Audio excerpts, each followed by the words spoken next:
when did you start thinking about sustainable way of living? Because when you started Goli Soda, right? Nobody even heard the name or Yeah. the term sustainability in Chennai. Yes. The region or even India was unaware of Yes. what was going on. Yes. But you started talking about it early 2010s, Yeah. right? We officially launched it in 2013, but we were kind of testing the market a little before How that. how did you think about this? Again, as I said, everything starts from what I feel. I'm very intuitive, or it's more about a feeling. So I don't have like strategies or this is how I have to do. So I think same with the business, but it might go against how usually businesses are done. They have a business plan and all sort of things. As I said, I've always been a little partial towards environmental issues.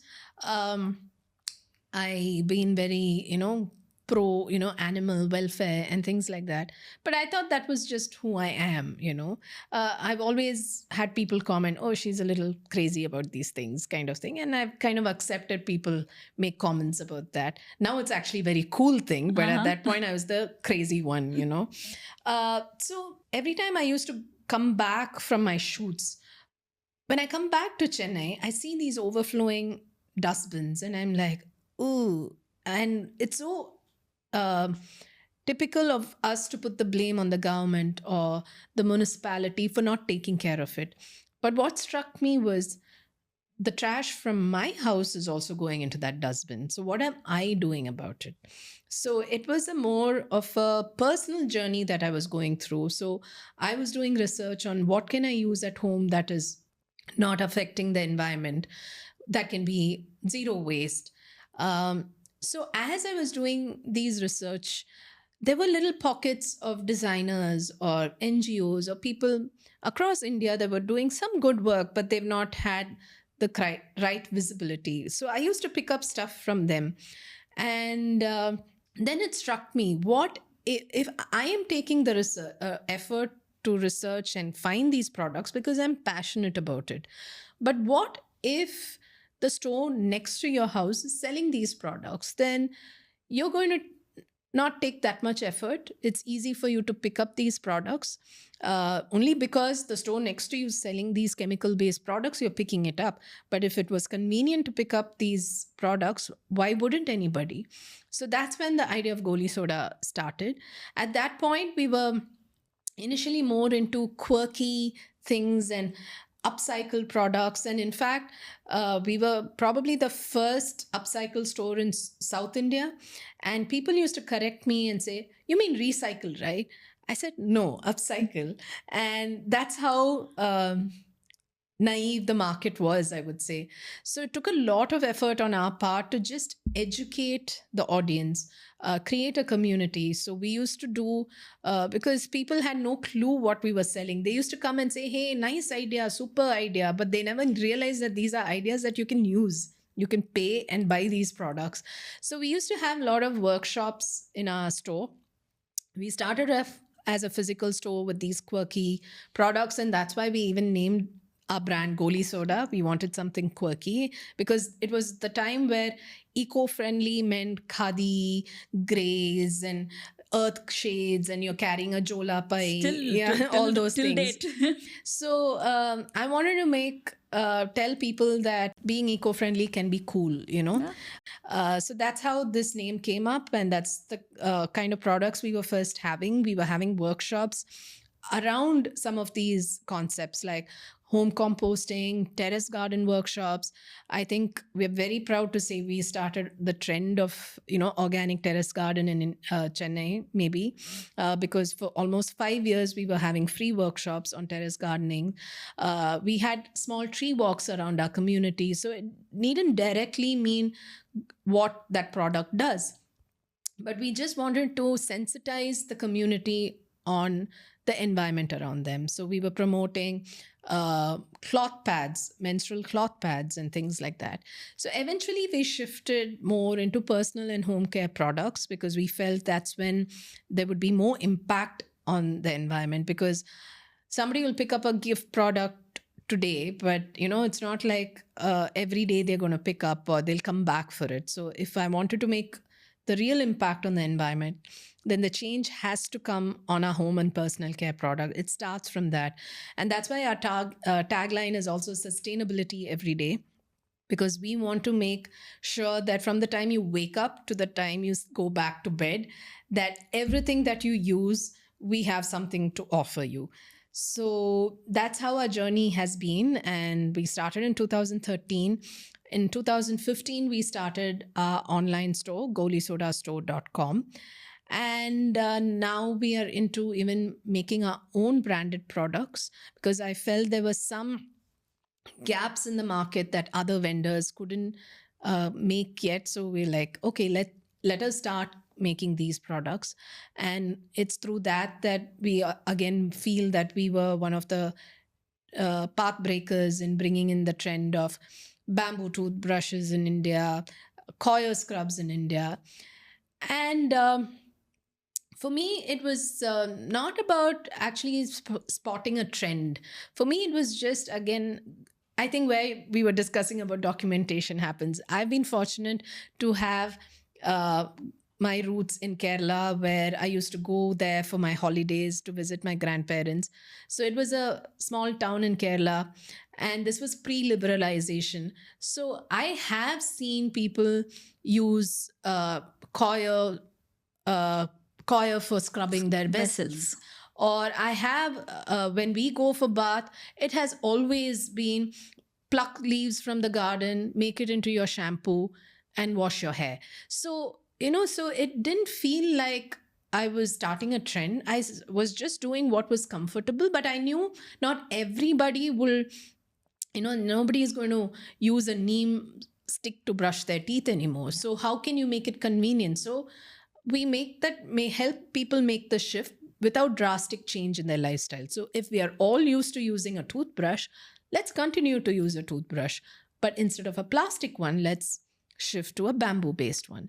So you might not be comfortable to use a shika powder, a Rita powder to wash your hair.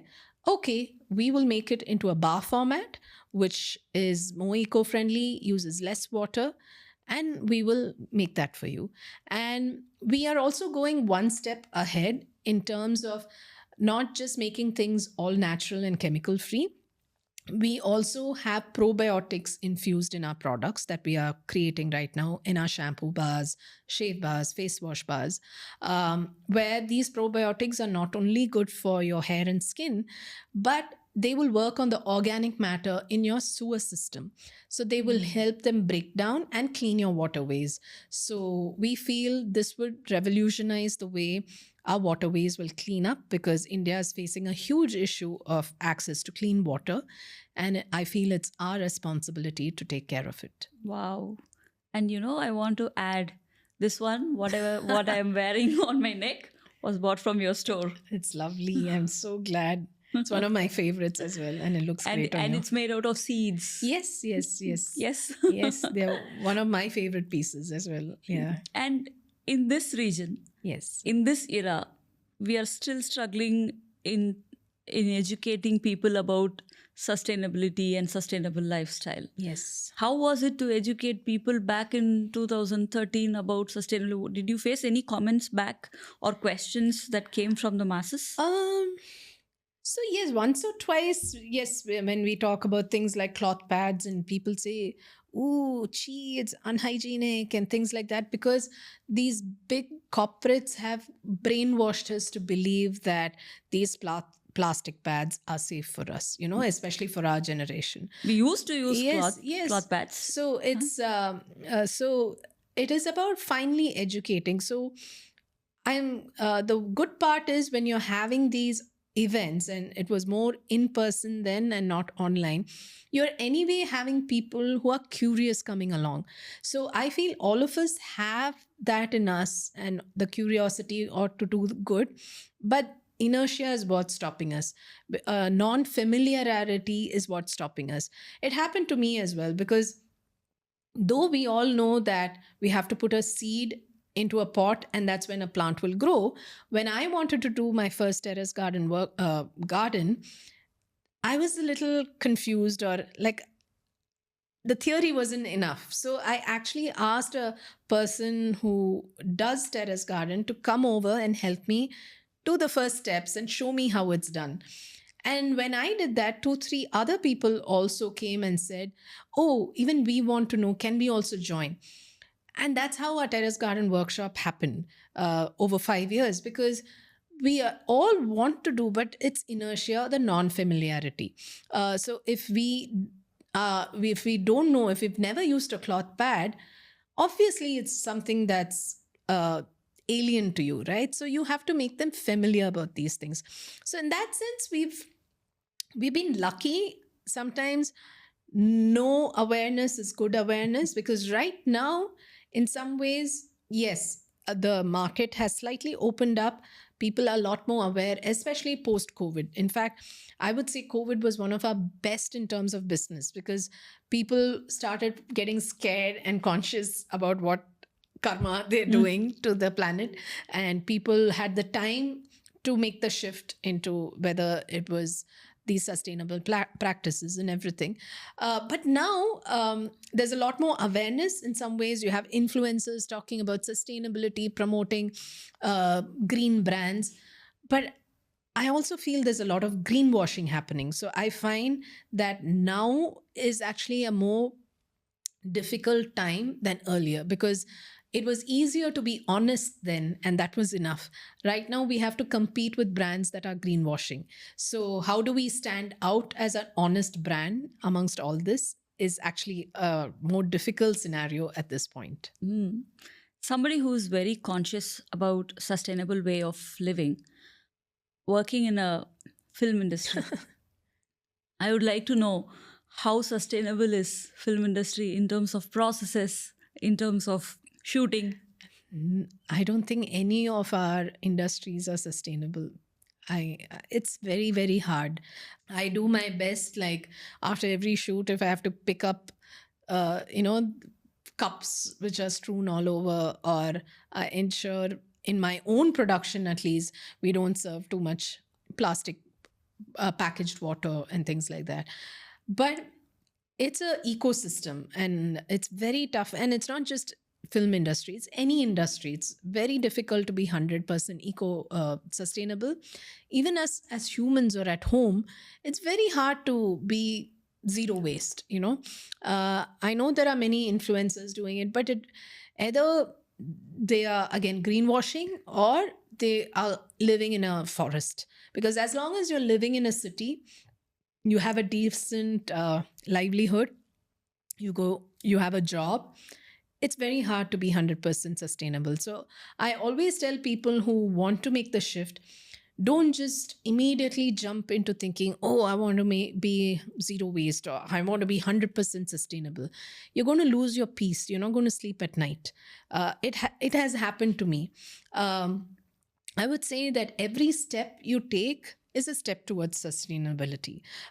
Even if you land up taking a tissue or a plastic spoon, at least be conscious. Oh, okay, so I've taken one plastic spoon, and this is going to, this is the impact that is going to be. Or you might pick up a product which is not 100% chemical free, but always look back at the ingredient, know what you're picking up, so you know what are the effects of it. It's always a step by step, and you try your best to be 100% as sustainable as possible.